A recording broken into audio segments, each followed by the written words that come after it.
uji. Mungkin saya contohnya, katalah saya sebagai penceramah, sebagai ustaz, sebagai guru yang mengajar, apa benda yang mungkin boleh kena dalam hati orang yang berceramah, mengajar, guru ataupun yang berada di atas ini. Jadi pada waktu itu mungkin akan timbul rasa dia hebat, akan timbul rasa dia yang paling baik, akan timbul rasa dia yang paling elok. Sehingga pada waktu itu kalau orang tanya soalan pun apalah itu pun nak tanya, akan tanya soalan-soalan remeh temeh. Kalau tuan-tuan jadi guru, jadi cikgu di sekolah, macam saya sendiri di sekolah rendah, lagilah nak melayan pertanyaan anak-anak pra sekolah dia 1, 2, 3 kan. Kalau dia tanya tu ini apa, huruf apa, kadang-kadang dia datang minta kat kita tolong buka botol air. Tolong buka botol air je. Punya banyaklah manusia kat sekolah tu, kita dicarinya suruh buka botol air. Kan? Kalau sombong ni ada, itu pun tak reti buka, kita akan balas balik. Dan menyambung kembali kitab Penawar Bagi Hati yang dikarang, yang disusun oleh Tuan Guru Syekh Abdul Qadir bin Abdul Muttalib Al-Indonesi Al-Mandili rahimahullah. Jadi untuk tidak melengahkan masa tuan-tuan, kita akan menyambung kembali dalam bab yang ke-8, iaitu bab membesarkan diri ataupun takabur. Jadi kita sambung balik, boleh tengok muka surat 132. Hari itu kita berhenti pada 26 hari bulan 11 2023. Jadi dalam bab yang ke-8 ini kita akan mendengar kembali ataupun memuhasabah diri kembali di antara sifat-sifat mazmumah ataupun sifat-sifat buruk yang sebenarnya telah lama dan telah pun kita ketahui. Cuma pada malam ini untuk kita murajaah dan untuk kita menghisap diri kita sendiri, takut-takut kalau sifat buruk ini masih ada. Sebab kita ni kadang-kadang kita tak perasan, kita tak sedar yang kita ni ada memiliki sifat buruk tersebut. Jadi antaranya ialah apa? Iaitu membesarkan diri ataupun takabur. Jadi bila sebut membesarkan diri ataupun takabur ini, tuan-tuan, agak-agaknya siapa yang kena biasanya penyakit ataupun sifat buruk takabur ni? Orang yang macam mana yang akan mudah kena? Kategori mana yang mudah kena? B40 ke, M20 ke, T20? Kan itu dalam bahasa lah, nak bagi faham. Yang mana mudah kena? B40 ke, M20 ke, T20? Biasanya dia mudah sangat terkena kepada yang T20 ni. Jangan kata pula B40 tak ada. Maknanya B40 pun ada. Kalau B40 ada sifat takabur, buruk sangatlah, hodoh sangatlah, jahat sangatlah. Kan, maknanya kalaulah kita ni dah lah susah, kita ni tak ada apa-apa, kita ni kurang segala-galanya, sombong lagi, itu yang kata teruk sangat tu. Teruk sangat. Kalau T20 tu maksudnya orang yang ada, orang yang berpangkat, orang yang ada jawatan, orang yang ada kedudukan, orang yang ada kelebihan, kesempurnaan, semacam semuanya ada. Jadi pada waktu itu maka kemungkinan besar tidak akan dapat lari daripada debu-debu takabur ini. Walaupun tak dinafikan ada juga yang T20 ni Masya Allah sangat-sangat khusyuk, khudu', tawaduk, merendah diri, humble. Itu merupakan satu bonus ataupun kelebihan pada dia. Dahlah ada kedudukan, ada kelebihan, merendah diri pula, itu yang paling terbaik. Tapi biasanya itulah dia, takabur ni akan singgah ataupun terkena kepada mereka yang Allah kurniakan kelebihan.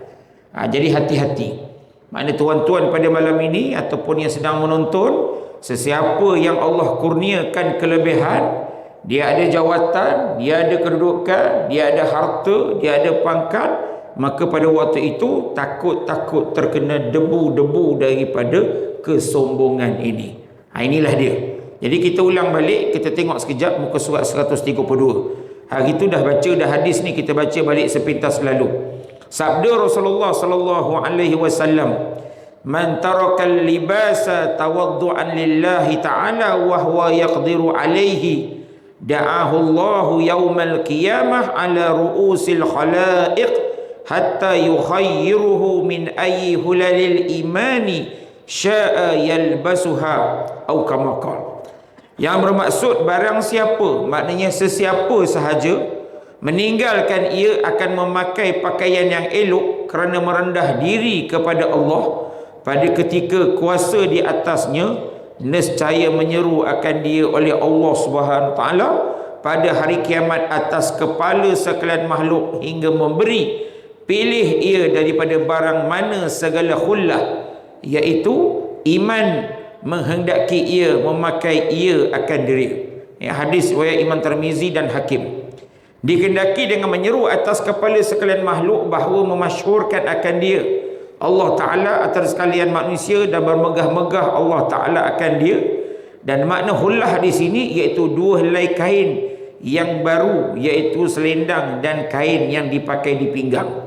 Ini bahasa mudahnya nak beritahu, sesiapa yang meninggalkan pakaian yang elok, maknanya sesiapalah, kita di sinilah contohnya yang sedang mendengar ni, kita mampu untuk pakai pakaian yang cantik, yang elok, kita mampu untuk pakai kenderaan yang bagus, kita mampu untuk makan makanan yang mewah, kita mampu untuk tidur di hotel yang 5 bintang, 7, 10 bintang.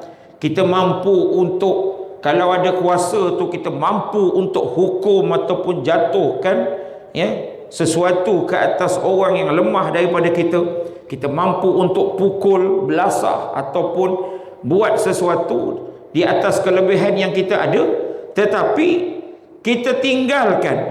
Kita tinggalkan. Barang siapa meninggalkan ia akan memakai pakaian yang elok kerana merendah diri di hadapan Allah. Merendah diri di hadapan Allah. Sedangkan dia ataupun kita ini mampu. Mampu macam saya sebutkan tadi. Nak makan mewah mampu.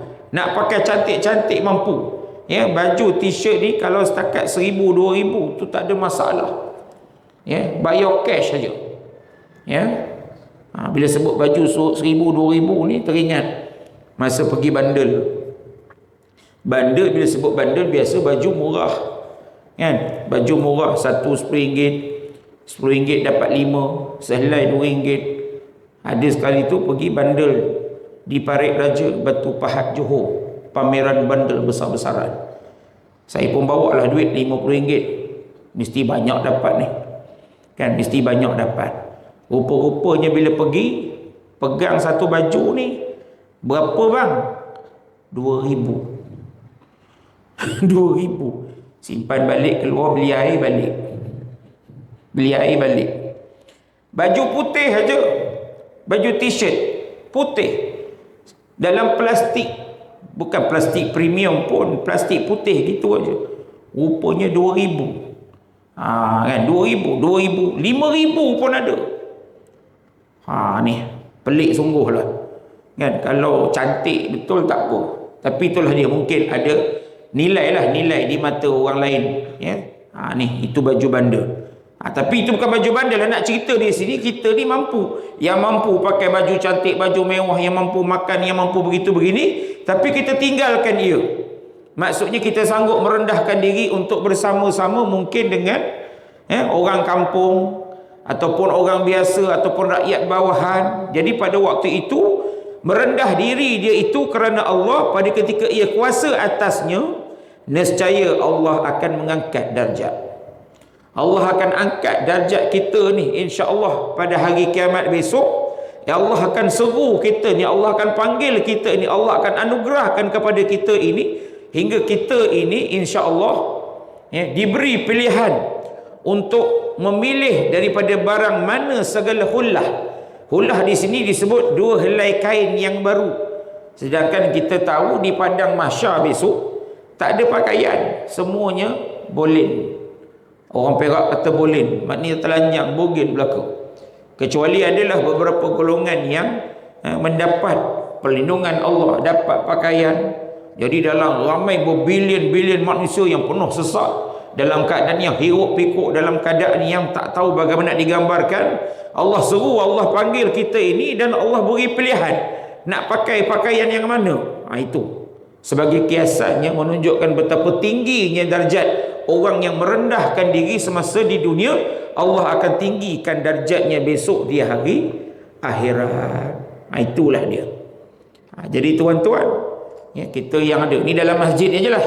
Saya pun tak tahu ni, kot-kot ada yang Datuk ke Tan Sri ke, rumahnya besar macam mana, hartanya entah berapa juta yang ada, tapi humble aja kan.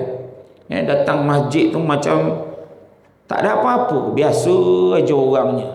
Pakai kopiah pun kopiah yang RM5, RM5 je kopiahnya.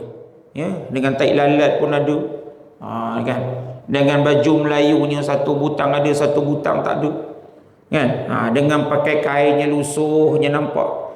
Kita tengok macam orang biasa, rupa-rupanya millionaire. Kan. Itulah yang kita nak. Itulah yang sepatutnya.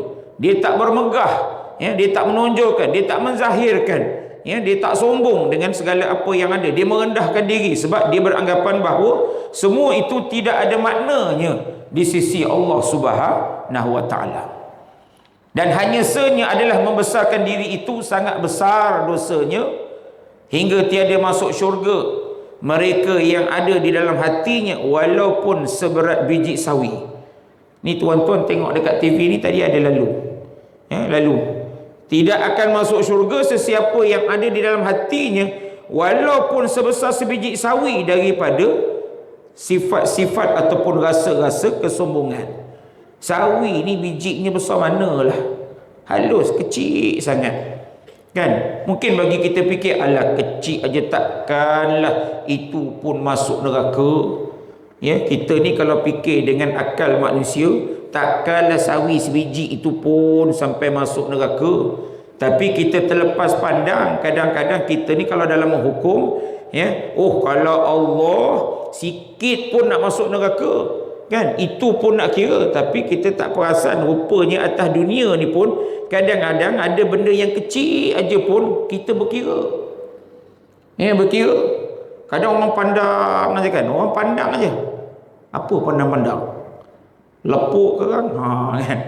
Padahal orang tu bukan pandang awak pun, dia pandang orang belakang. Kita je terasa macam pandang-pandang. Oi, pandang pun tak boleh.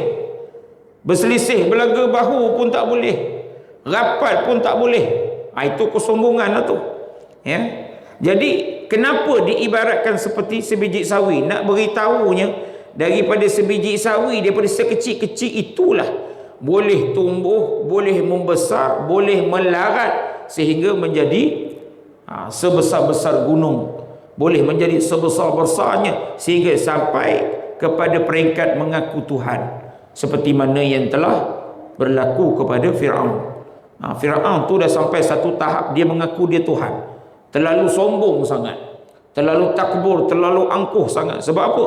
Dengan segala kelebihan yang dia ada, dengan segala pangkat, jawatan, kedudukan, dengan segala kemewahan, kemudian tidak pernah pula diuji dengan kesakitan. Jadi waktu itu Firaun mencapai tahap dia merasakan dia Tuhan. Jadi itu Firaun. Rupa-rupanya ni ciri-ciri Firaun tu pun dah ada banyak di kalangan kita. Ramai di kalangan kita, umat Islam sendiri, yang ada ciri-ciri Firaun ni tadi, yang merasa diri dia hebat, yang merasa diri dia besar, yang merasa dia boleh buat apa sahaja. Ini kalau sifat takbur ataupun sombong tadi yang mula daripada sebesar biji sawi dibiarkan, akhirnya akan membiak, berkembang dan akhirnya membinasakan. Sebab tu Allah sebut di sini, walaupun sebesar biji sawi pun akan dimasukkan ke dalam neraka Allah Subhanahu wa taala. Jadi tuan-tuan, hati-hati. Saya seru diri saya seru pada tuan-tuan, sebab kadang-kadang Allah uji. Mungkin saya contohnya, katalah saya sebagai penceramah, sebagai ustaz, sebagai guru yang mengajar, apa benda yang mungkin boleh kena dalam hati orang yang berceramah, mengajar, guru ataupun yang berada di atas ini.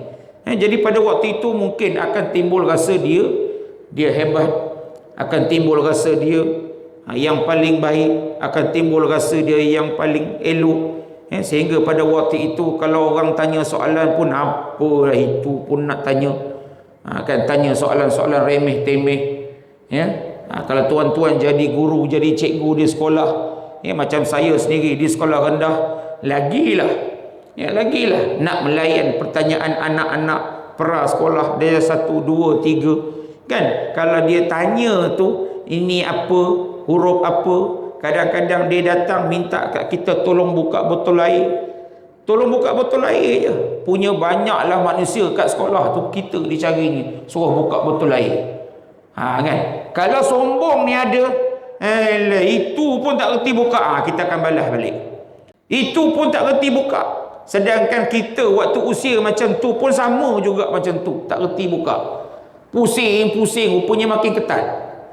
Kan orang patut pusing makin lorang, ni terpusing makin ketat. Kita pun cakap itu pun tak reti ke? Apa ke bodoh sangat? Kan sombong dah tu. Sombong. Mentang-mentang lah kita ni dah besar, dah dewasa, dah tahu, kan, dah faham.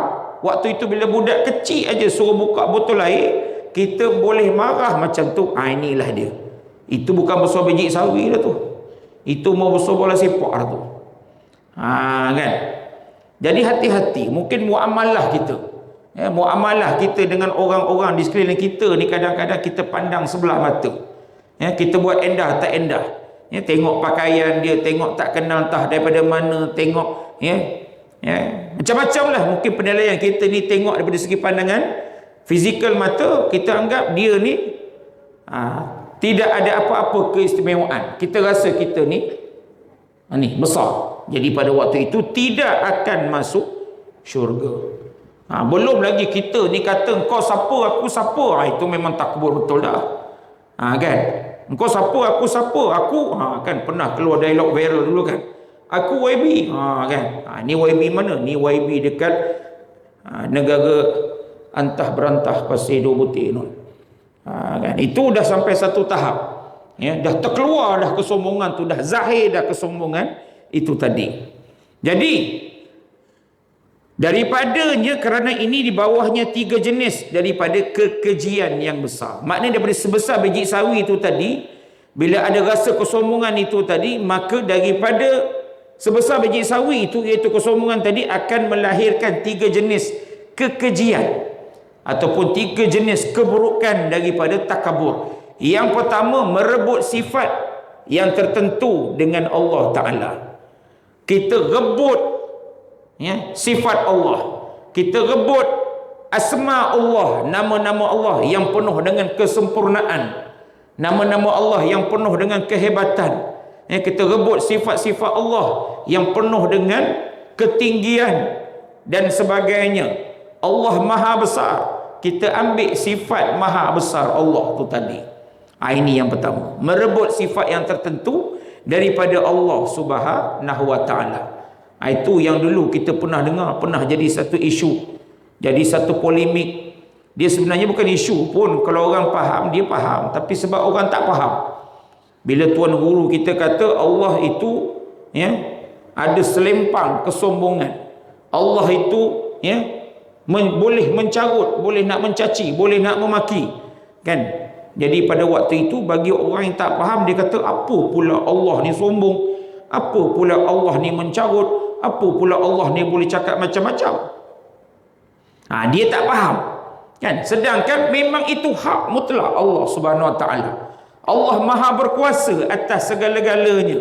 Jadi pada waktu itu memang berhaklah untuk Allah, kalau Allah ni nak sombong, bukan saja nak sombong, kalau Allah nak berlagak, Allah nak action, Allah nak caci, Allah nak maki, Allah nak buat apa sekalipun pada kita, tak ada masalah pun. Sebab memang itu kesempurnaan, hak mutlak Allah Subhanahu wa Ta'ala, berbanding kita dengan makhluk ni yang tak ada apa-apa. Tapi kita yang dalam keadaan tak ada apa-apa ni, tiba-tiba nak rebut pula, nak ambil pula, nak guna pula sedikit, bukan sedikit, ibaratnya kita nak ambil kebesaran Allah, kesombongan Allah itu tadi. Itu kekejian yang pertama. Jadi ingat, sebab dekat belakang nanti ada sebut ni kenapa dan kenapa. Yang kedua, mengingkarkan yang sebenar dan menghinakan manusia. Sabda Nabi SAW, al-kibru man batara al-haqqa wa ghamata an-nasa aw kama qala. Bermula membesarkan diri itu perbuatan mereka yang menolak ia akan yang sebenar dan mengingkarkan ia akan dia dan menghinakan ia akan manusia. Ya, maksud dalam bahasa yang mudah, yang pertama tadi, kekejian yang pertama sebab dia rebut salah satu daripada sifat Allah. Allah maha sombong, dia pun nak sombong juga. Allah maha hebat, Allah maha perkasa, dia pun nak tunjuk kehebatan, keperkasaan dia juga. Itu dia nak merebut sifat-sifat Allah. Yang kedua, mengingkarkan yang sebenar. Orang yang takabur ini, orang yang sombong ini, bila dah sampai satu tahap kesombongan itu tadi, maka benda yang betul pun, benda yang benar pun dia akan nafikan, dia akan ingkar, ya, dia akan deny, ya, dia akan putar belit, dia akan spin begitu begini, dia akan, ya, buat bermacam-macam cerita dan berbagai-bagai lagi. Sebab apa? Sombong. Ya, bila orang tegur, tuan, keputusan tuan ni tak betul. Apa yang tak betulnya? Dia melenting balik. Padahal dah tegur dah. Itu contoh. Dah tegur. Ya, keputusan contoh ni, keputusan tuan ni salah. Boleh menyebabkan kerugian, boleh menyebabkan kerosakan, boleh menyebabkan kehancuran.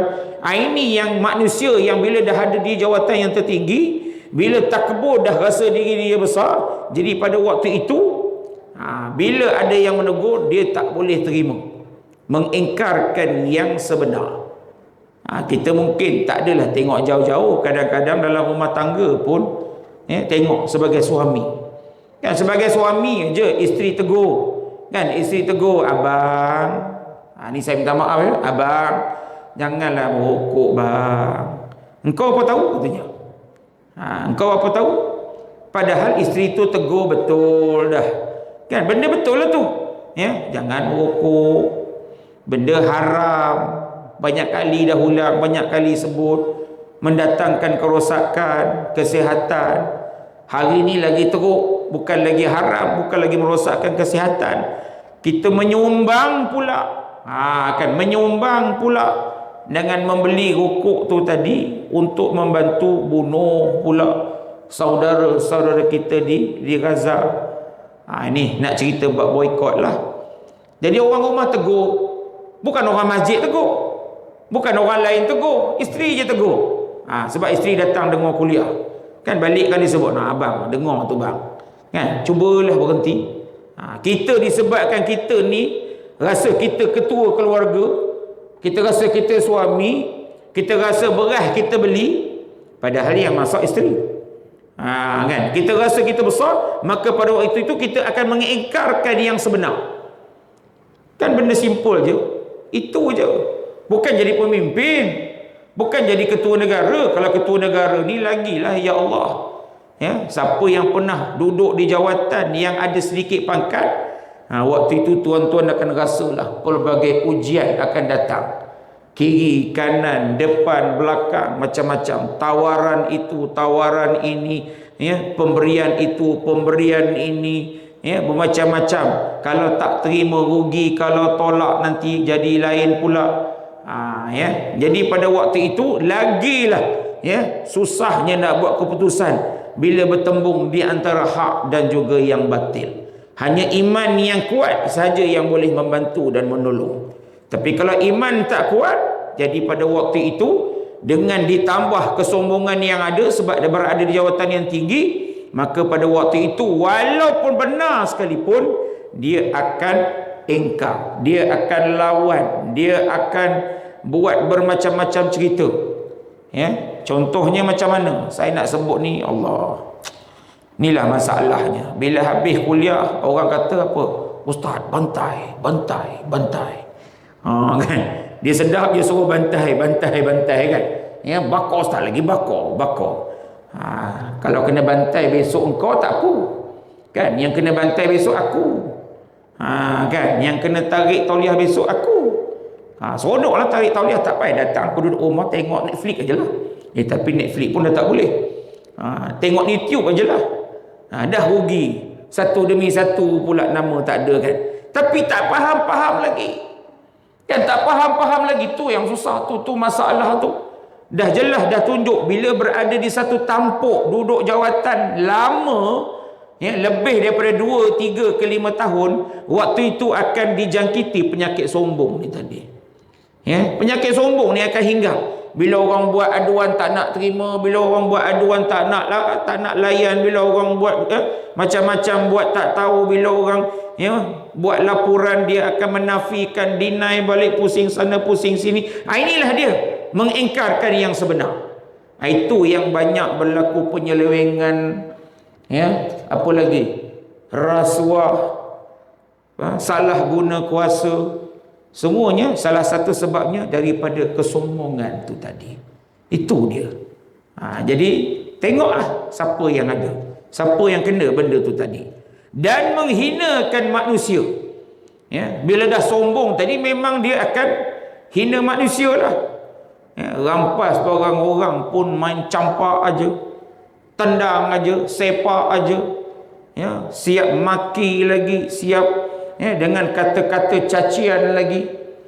Ini hati-hati kalau tuan-tuan siapa yang bertugas sebagai penguat kuasa, yang pegang kuasa, gunakan dengan berhemah, gunakan dengan amanah, gunakan pada tempat yang selayak dan sepatutnya. Ini tidak dengan bangsa sendiri, bukan main garang. Dengan bangsa sendiri bukan main, dengan bangsa lain lembut gigi dari lidah. Nampak tak kat situ? Apa sebabnya?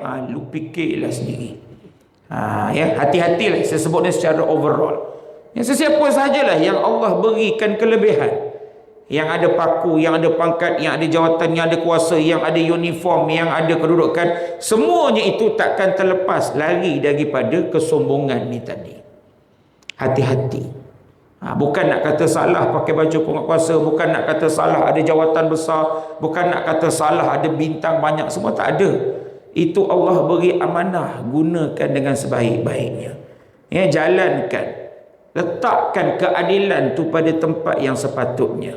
Kalau yang ni garang, yang ni pun garang. Kalau yang ni marah, yang ni pun marah. Kalau yang ni salah, yang ni pun salah. Jangan ada double standard, jangan ada pilih kasih, jangan ada pilih bulu dan sebagainya. Barulah cantik, barulah elok, barulah aman, barulah betul, barulah amanah. Ni disebabkan sombong tu tadi. Baru tulis kat depan ni kerani aja. Kerani aja. Sombongnya bukan main. Pakcik nak apa? Kan, belum jadi pengarah lagi, baru jadi kerani kat meja depan aja. Action je. Ni tolong hati-hati. Dan menghinakan manusia. Menghinakan manusia tadi itulah. Bila dah sombong, memang dia akan pandang rendah, pandang hina kepada orang lain. Yang ketiga, bahawasanya membesarkan diri itu sebab bagi meninggalkan segala sifat kepujian. Disebabkan sombong tadi, maka bila dah sombong, sifat mazmumah dah menguasai, maka pada waktu itu sifat-sifat kepujian mahmudah akan ditinggalkanlah. Bila mazmumah, sombong ni dia akan berkait-kait, dia akan berkait daripada sombong, dia akan jadi ujub, dia akan jadi riak, dia akan jadi hasad, dia akan jadi dengki, dia akan jadi bermacam-macam penyakit-penyakit yang lain. Ini dia, membesarkan diri itu sebab bagi meninggalkan segala sifat kepujian mahmudah itu tadi. Kerana orang yang membesarkan diri itu tiada kuasa ia kasih bagi manusia. Dah sombong, dia nak sayang orang buat apa? Dia ada segala-galanya, tak ada rasa simpati dah. Ni tuan-tuan, kalau tuan-tuan Allah bagi rezeki makan mewah, duduk rumah selesa, kenderaan ke sana sini, bila tengok video lalu ni video lalu ni, kanak-kanak ni, baru saat tadi saya tengok ni, belum datang masjid ni, seorang anak kecil, dia tadah bawah lori pakai penutup botol. Dia tadah bawah lori pakai penutup botol, dia tadah air. Sampai tahap macam tu, tak ada air. Dia tadah, tak tahulah air apa yang menitik tu kan, tapi dia tadah penutup botol. Besar mana penutup botol? Tadah dapatlah 5, 7, 8 titik, dapat glup minum. Tadah titik-titik dapat glup minum. Kita yang air ni ada, buang lagi, minum pun separuh tak habis. Beli pun Allah kan. Inilah dia. Waktu itu kalau dah begitu keadaannya, bila tengok video tadi, dia tak ada rasa apa-apa. Swipe aja. Kalau aku like, kalau tak aku swipe. Dia tak rasa apa pun. Tengok budak minum air macam tu tak rasa apa. Ya. Tengok ibu-ibu memasak di tengah-tengah jalan raya atas dapur, daripada tin-tin yang berserakan dikumpul-kumpul dicantum jadi dapur, dia tak rasa apa. Dia tengok seorang bapa yang menangis, menguis-nguis tanah. Sebab apa? Memanggil anak dan isterinya yang dah tertimbus, tak terhidup ke mati. Dia tengok tak ada rasa apa. Inilah dia orang yang sombong. Sebab apa? Dengan kenikmatan yang Allah beri tadi, makan cukup, pakai cukup, keselesaan semua cukup, jadi pada waktu itu tiada kuasa ia kasih bagi manusia. Tak ada rasa kasih. Hati-hati ya. Hati-hati ya. Tiada kasih bagi manusia akan barang yang kasih ia bagi dirinya, dan tiada kuasa ia merendah diri. Maknanya dah sombong, memang tak rendah dirilah. Tiada kuasa meninggalkan marah, maknanya dia akan jenis panah baran, melenting, tak puas hati, komplain, kritik. Maklumlah, orang yang ada, semuanya ada sombong. Jadi waktu itu kalau kurang lengkap je sikit, maka dia akan marah, dia akan dengki, tiada lagi berlemah lembut, dan pada memberi nasihat meninggalkan riak. Pendeknya tidak ada kelakuan yang dicela, melainkan mengerjakan akan dia oleh orang yang membesarkan diri. Makna senang cerita, orang yang dah sombong ni, semua perkara-perkara keji dia akan buat, yang baik semua dia akan tinggalkan, dan tiada ada kelakuan yang dipuji melainkan meninggalkan ia akan dia. Ini bahayanya sombong.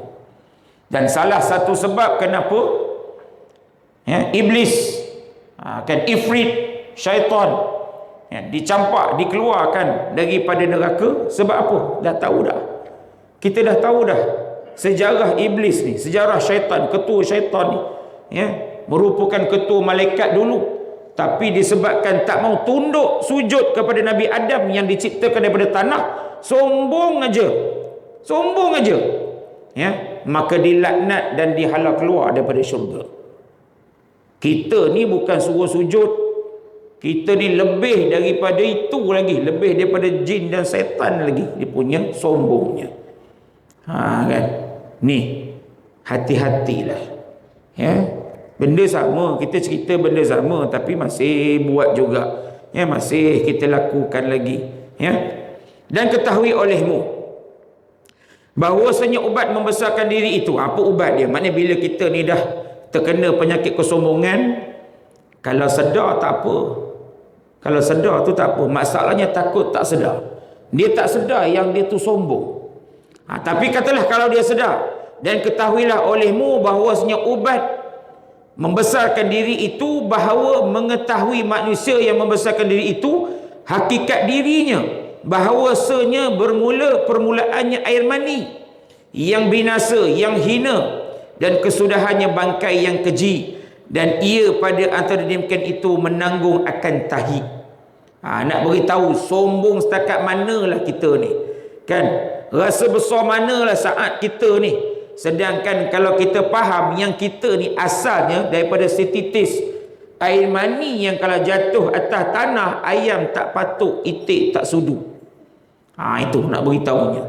Tak ada apa-apa nilai kita ni, setitis air mani je. Bukannya kita ni dibuat daripada chip ke, daripada besi ke, daripada sistem ke, daripada petir ke, kilat ke. Kalau jadi itu boleh juga action sombong. Ni daripada air mani setitis saja. Tiba-tiba bila dah berkembang, dah membesar, dah jadi manusia, jadi pada waktu itu sombong pula kita ni. Sedangkan akhirnya nanti, kesudahannya kita nanti bila mati besok akan menjadi bangkai yang sangat keji. Dan orang yang jahat ini, orang yang sombong ni, memang Allah tunjuk atas dunia dah. Kadang belum mati lagi badan dah busuk berbangkai. Belum mati lagi tapi dah busuk. Kalau dah mati lagilah busuk. Memang mayat manusia ni yang paling busuk. Tapi ditambah pula dengan dosa-dosa mazmumah tu tadi, lagilah busuk. Sebab tu kita ni kena tengok Bila orang meninggal, pergi ziarah, pergi tengok. Yang kau action sangat, kau sombong sangat, kau belagak sangat, cakap bukan main. Ya Allah, bila kau mati besok, ya, orang tonyoh-tonyoh badan kau, kau tak melawat dah. Orang sagat-sagat badan kau, ya, lepuk-lepuk kepala kau tak boleh buat apa dah. Dah mati, kerah kaku dah, kerah kejong dah. Tu suruh tengok tu, supaya kita belajar. Sampai satu masa besok aku akan mati macam ni, dan akhirnya akan masuk ke dalam liang lahat, yang akhirnya akan dimakan ulat. Dalam YouTube tuan-tuan boleh tengok, ya, channel orang putih. Saya tak ingat apa channel dia, tapi bagus. Ada satu channel tu saya lupa. Dia buat kajian tentang mayat manusia.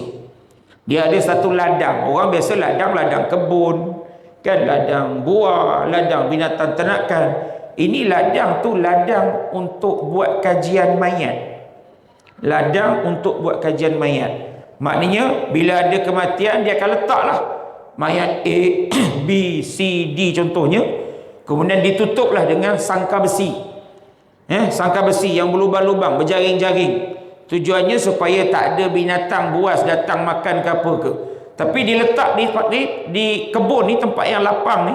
Maknanya setiap masa akan ada penyelidik. Kan, penyelidik dia akan datang. Tengok sejam yang pertama macam mana, 5 jam kemudian macam mana, sehari kemudian macam mana, seminggu kemudian macam mana, sebulan, sampailah tinggal tulang. Dia akan rakamkan proses ni. Apa panggil prosesnya?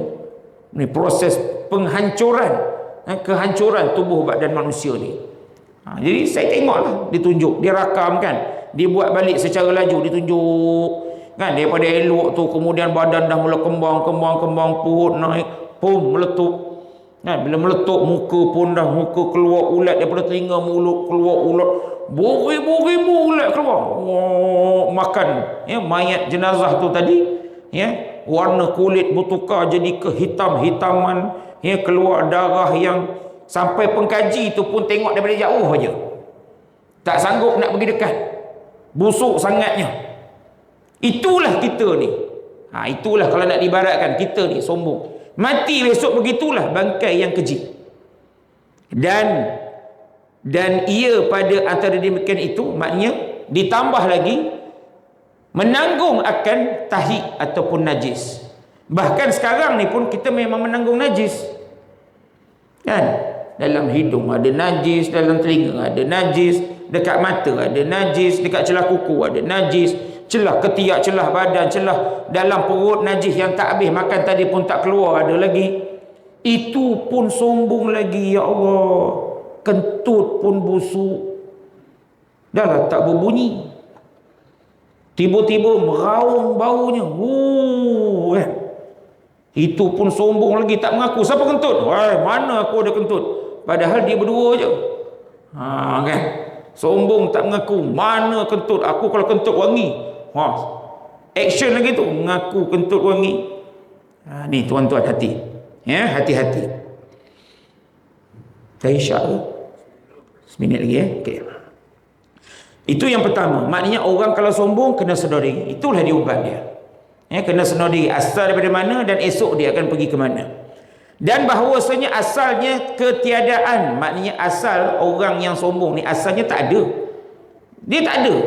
Kemudian dijadikan akan asalnya daripada tanah, kemudian daripada diri, kemudian akan diri sendiri daripada mani, kemudian darah, kemudian seketul daging, dan tidak ada baginya pendengaran, tiada pengetahuan, tiada penglihatan, tiada hidup, tiada kekuatan. Kemudian dijadikan baginya segala yang tersebut. Ni nak beritahu, ya, yang kau sombong sangat, kau action sangat tu, ya, dulu kau tak ada. Ya, tahun 2023 kau tak ada. 2024 baru kau dilahirkan. Contohnya. Ya, 20 tahun kemudian barulah kau ni umur 12 tahun. Ya, kemudian inilah dia. Semua kita akan melalui fasa tersebut daripada tak ada apa-apa sampailah ada sekarang ini. Ya, waktu kecil kita macam ni, mak kita mandikan, ayah kita mandikan, pergi sekolah pun mak ayah hantar, balik sekolah mak ayah ambil, kencing berak pun mak ayah basuh. Tiba-tiba dah besar jadi tuan, sombongnya kepada mak dan ayah dia. Tu dia tuan-tuan. Okay, kita berhenti sekejap untuk laluan azan isyak.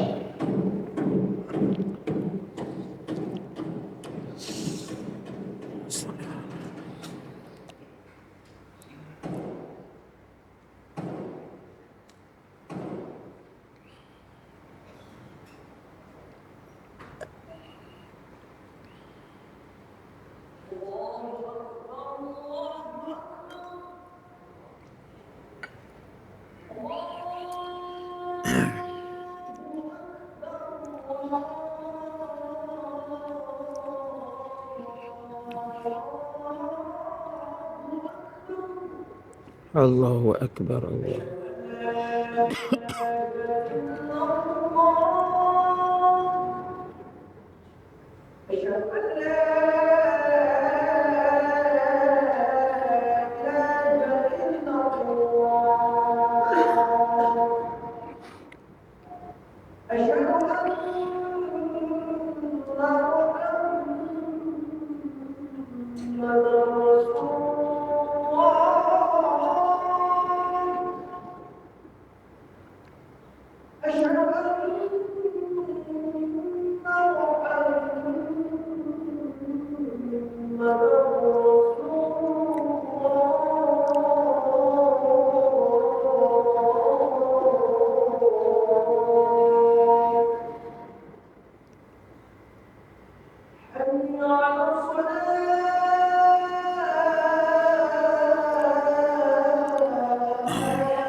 La haula wala quwwata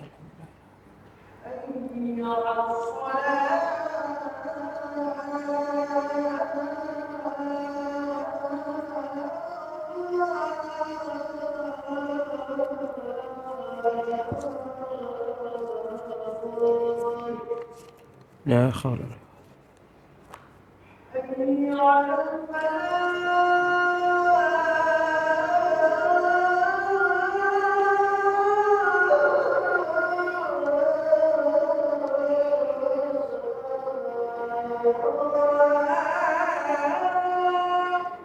La haula wala quwwata illa billah.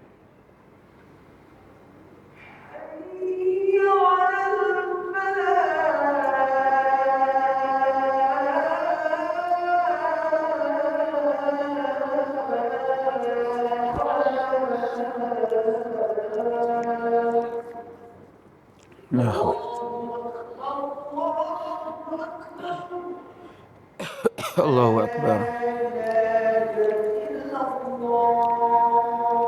La ilaha illallah. Allahumma rabb hadza wa sallallahu ala sayyidina Muhammad. Innaka la tadri.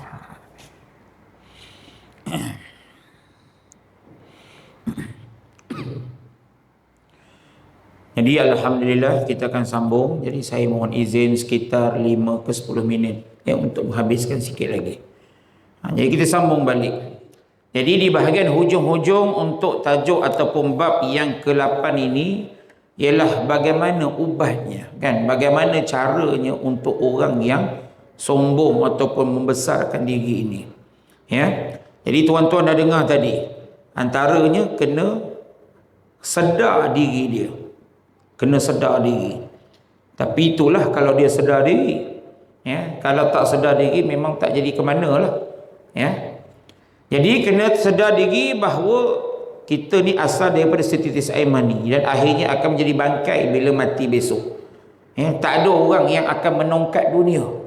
Orang yang sombong ni tak adanya dia akan pegang jawatan tu sampai bila-bila ataupun kaya sampai bila-bila. Ya, sampai satu masa dia akan mati.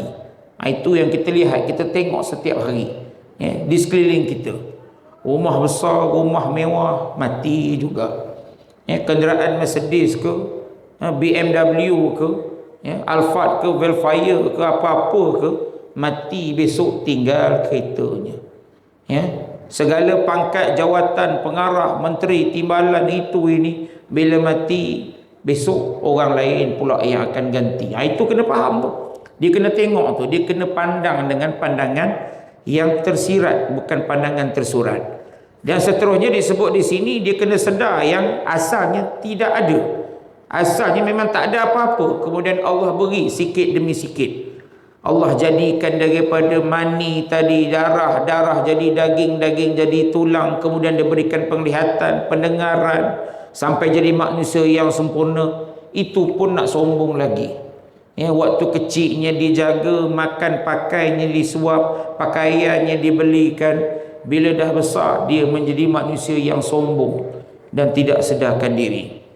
Dan seterusnya, dan bahawasanya mengerasi akan dia oleh penyakit, terkadang sakit tergagah-gagah, terkadang mengendaki akan mengerti sesuatu, maka jahil akan dia. Nak beritahu orang yang sombong ni pun sakit, orang yang sombong ni pun lemah, Orang yang sombong ni pun kena penyakit juga, kan? Kaya macam mana pun dia, duit banyak macam mana pun, kalau dah sakit tu menggigil juga, kan? Mengeluh juga. Tak ada bila orang sakit tu lain macam, dia tak ada mengeluh, aduh. Bila dia sakit, oh my god, oh tu jadi oh my god dah tak jadi Allah dah. Kan?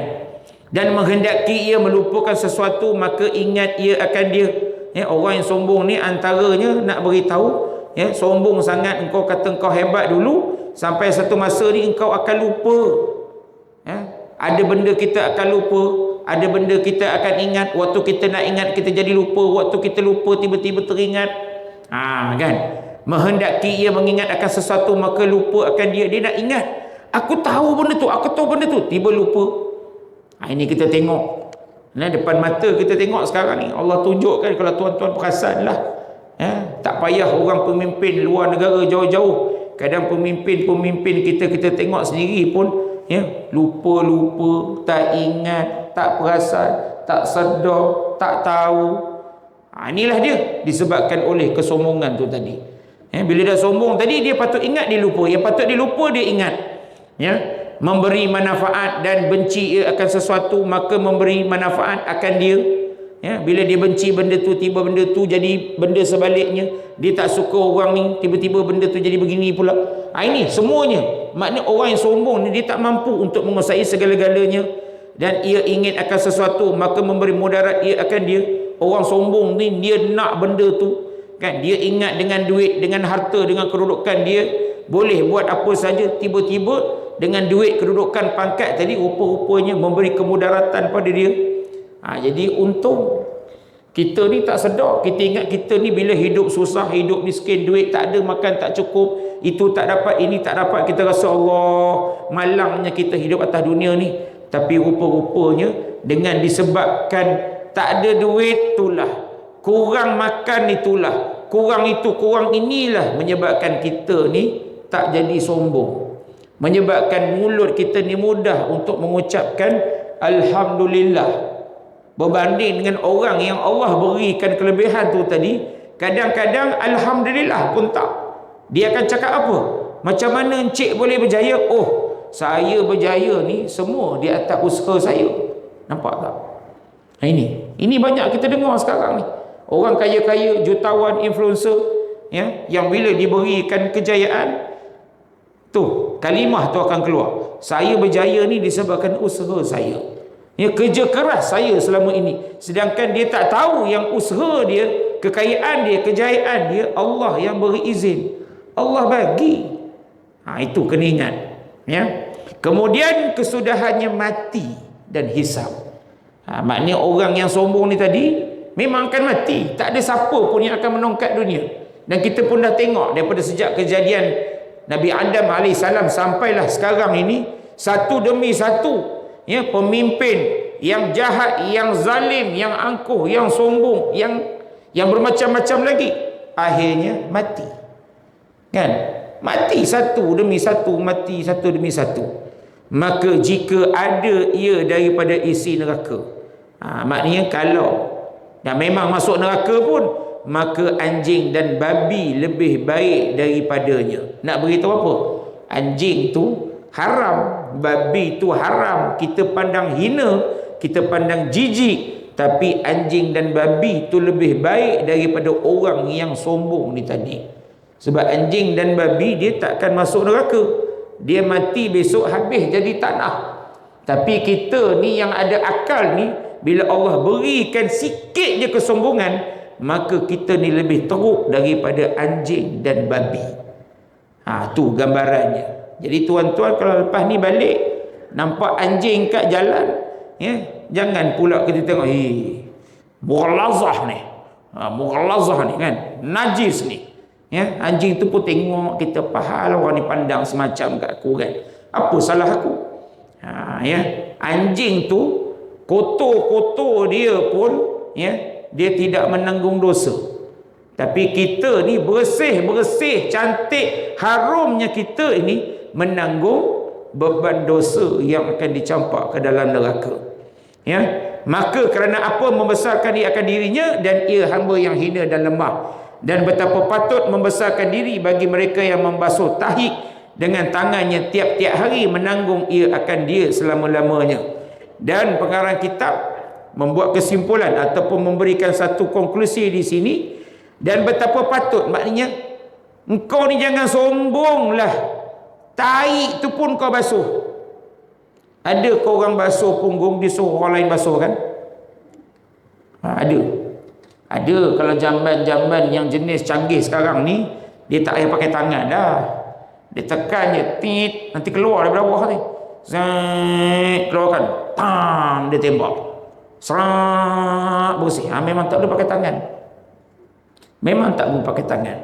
Ya, tapi nak beritahu di sini, ya, walaupun tak pakai tangan sekalipun, najis tu tetap ada dekat pada badan kita. Itu yang kita duk basuh tu, pegang main tahi tu tadi, tiap-tiap hari, menanggung ia selama-lamanya kan, dengan najis, dengan cirit, dengan kencing, dengan daki, dengan segala macam. Jadi layak ke untuk kita ni rasa sombong? Itulah dia tuan-tuan. Jadi cerita pada malam ini, walaupun cerita yang sama kita dah dengar berulang kali, tapi itulah dia, ya. Sebab tu saya ulang dan saya beritahu sekali lagi, apa yang berlaku di Gaza, ulang balik, apa yang berlaku di Gaza, saya dah sebut sebelum ni. Kita jangan lupa berdoa, kita jangan lupa infak, kita jangan lupa sedekah, kita jangan lupa boikot teruskan, kita jangan lupa untuk berpesan-pesan, kita jangan lupa untuk bersiap-siap, dan kita jangan lupa untuk berubah dan berhijrah ni tadi. Berubahlah, berhijrahlah. Sebab apa yang ditunjukkan oleh Allah, apa yang berlaku kepada Gaza nak menunjukkan apa? Tidak ada satu pun milik kita. Tak ada satu pun milik kita. Ya, macam saudara kita di Gaza, di sana rumah, sekolah, keluarga, anak, bini, isteri, suami, semuanya hancur. Ya, tidak ada kesombongan. Bukan nak beritahu orang sana sombong, tidak. Tidak, bukan nak maksud begitu, tapi nak beritahunya kita di sini ni ambil pengajaran. Dunia yang kita pegang, dunia yang kita agung, dunia yang kita sayang sangat ni, dengan jawatan, pangkat, harta dan segala-galanya, sehingga sampai jadi sombong ni, ingatlah satu masa nanti benda tu kita akan hilang dan akan tinggalkan. Yang akan kita bawa nanti di hari akhirat besok hanyalah amal-amal ibadah kita sahaja. Jadi siapa yang sombong, ya, buanglah sifat kesombongan tersebut daripada sekarang. Buang. Jangan sombong dengan orang. Jangan sombong dengan anak, isteri, suami. Jangan sombong dengan jiran tetangga. Jangan sombong dengan para pekerja. Jangan sombong hatta dengan makhluk Allah, binatang, kucing, pokok sekalipun. Semua jangan sombong. Sebab kita hidup di atas muka buminya, menghirup udaranya dan berada di bawah langitnya. Jadi tidak layak langsung untuk kita ni mengangkat kepala, ya, berjalan dengan kesombongan. Sebaliknya, berjalan tunduklah kita dengan penuh kerendahan diri. Ya, insya-Allah, ya, keberkatan, kerahmatan daripada Allah Subhanahu Wa Taala akan menaungi kepada orang-orang yang terpelihara daripada kesombongan ini, insya-Allah. Jadi rasanya cukup setakat itu sahaja. Yang baik ini datang daripada Allah Subhanahu Wa Taala. Segala kelemahan melalui diri saya sendiri, aku qouli hadza wa astaghfirullah li wa lakum. Wassalamu alaikum warahmatullahi wabarakatuh. A'udzubillahi minasyaitonir rajim. Bismillahirrahmanirrahim. Alhamdulillahirabbil alamin. Ya Allah, ya Tuhan kami, kau jadikanlah ya Allah semua kami yang berada di dalam rumah-Mu pada malam ini, ya Allah. Kau berilah kami kekuatan untuk kami melaksanakan apa yang telah kami dengar dan kami pelajari ini dalam kehidupan kami dengan sebaik-baiknya, ya Allah. Tetapi seandainya jikalau kami ini masih lagi kekal melakukan kesilapan, kesalahan, kejahatan, apatah lagi kemaksiatan, ya Allah, maka kau tegurlah kami, kau bimbinglah kami, kau pimpinlah kami, kau ampunkan kami, dan kau maafkan kami, ya Allah. Ya Allah, ya Tuhan kami, kurniakanlah kemenangan buat saudara-saudara kami di Gaza, ya Allah. Dan kau hancurkanlah dengan sehancur-hancurnya Yahudi Zionis laknatullah, ya Allah. Wa sallallahu ala sayyidina Muhammad wa ala alihi wa sahbihi wa barik wasallam. Walhamdulillahi rabbil alamin. Taqabbalallahu minna wa minkum.